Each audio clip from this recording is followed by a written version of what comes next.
Hello, is this Mr. Alex? Yes, who is this? Listen, your daughter Ria is with me. Do you want her dead or alive? What is this nonsense? Nonsense?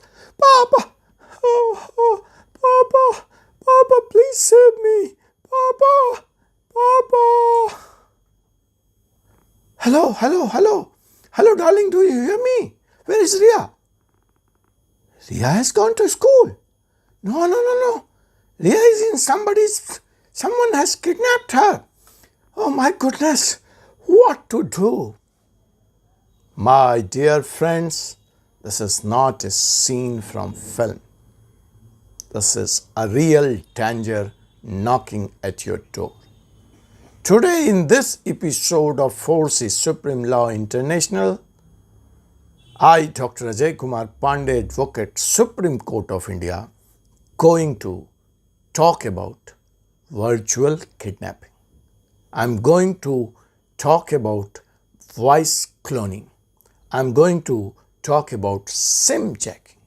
These are the new tools of crime being used by cybercriminals all over the world to seek ransom, to scam. This has become the heart.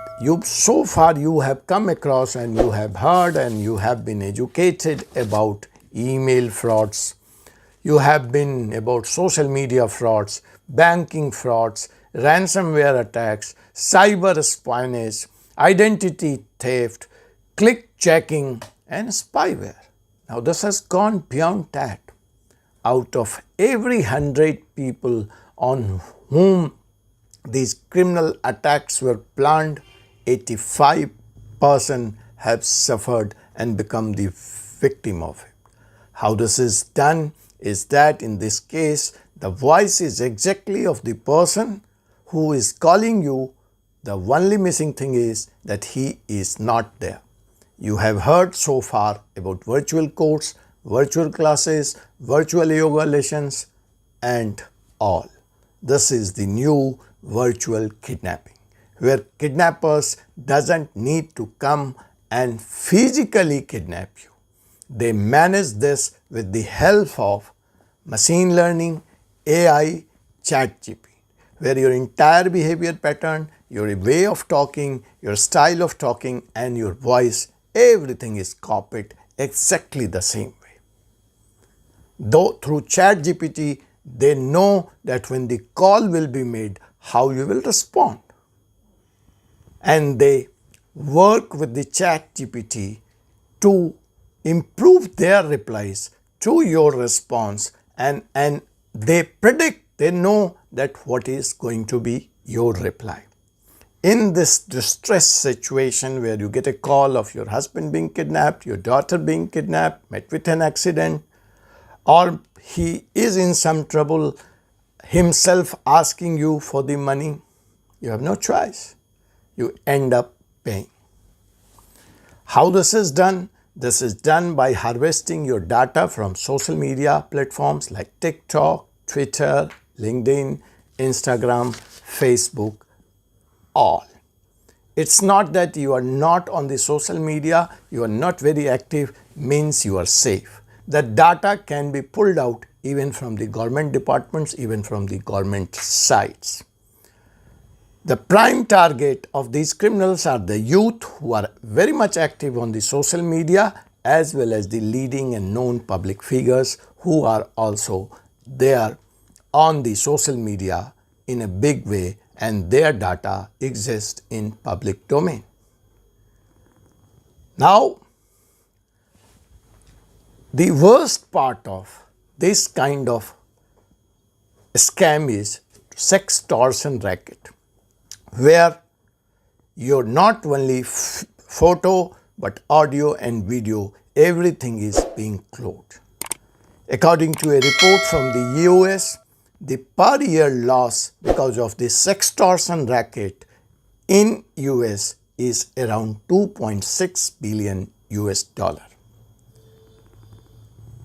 The situation in India is also more or less same, though the amount may be less now.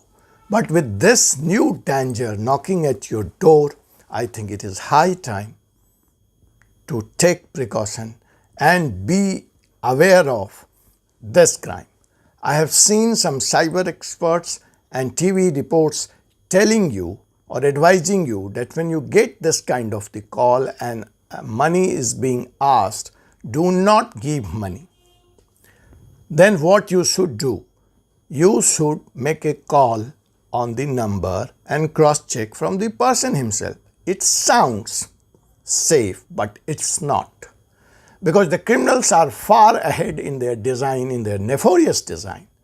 There is another technique that is called SIM jacking, where if your SIMs are jacked and the cyber criminals matches this voice cloning with the SIM jacking, then it is not possible for you to call back on the number. The phone data and the message which you are sending on the phone is transferred on another instrument which is in the control of the kidnappers. The locations won't be traceable. The phone will show you in out of network zone. So this advice is not very practical and working advice.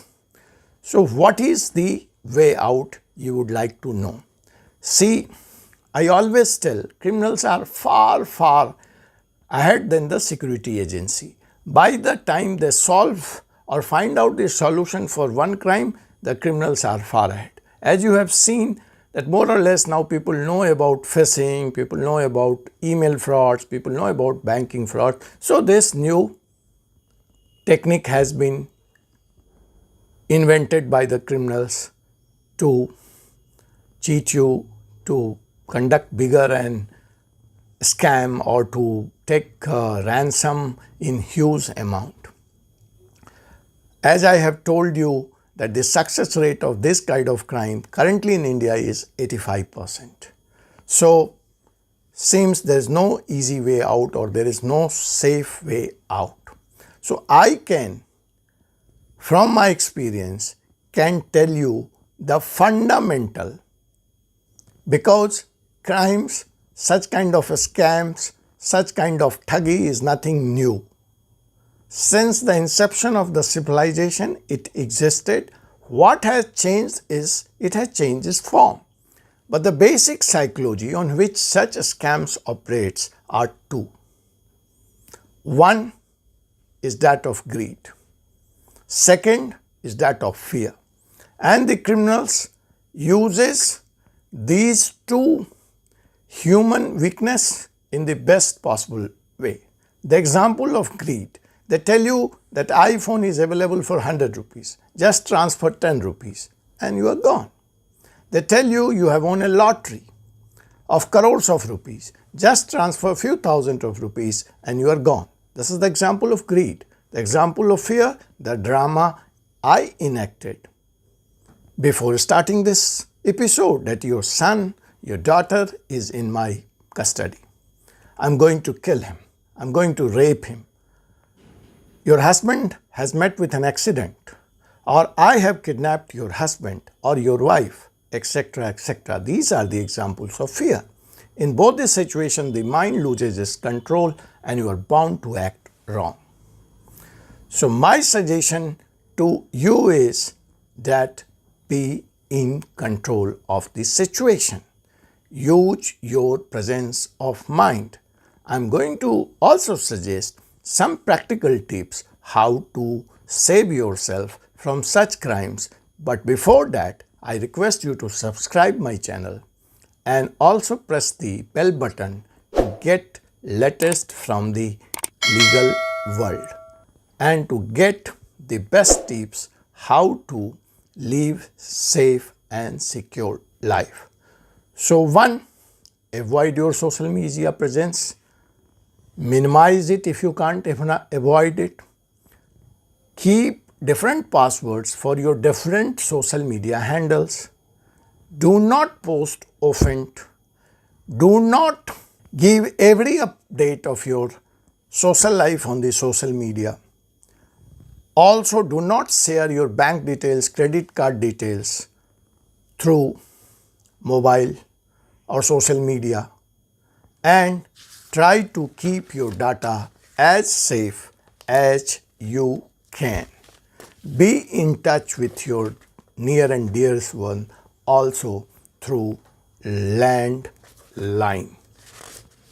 Rest, if you still become the victim of such fraud, such crime, do not be afraid, report it to the police.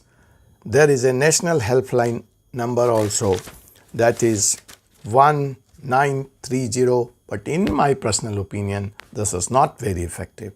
Try it out, and I also request the authorities concerned to see that 1930 works for the people in the time of distress. I will see you on another topic in another episode of 4C Supreme Law. Partners, till that time, goodbye. Jai Hind, Jai Hindustan.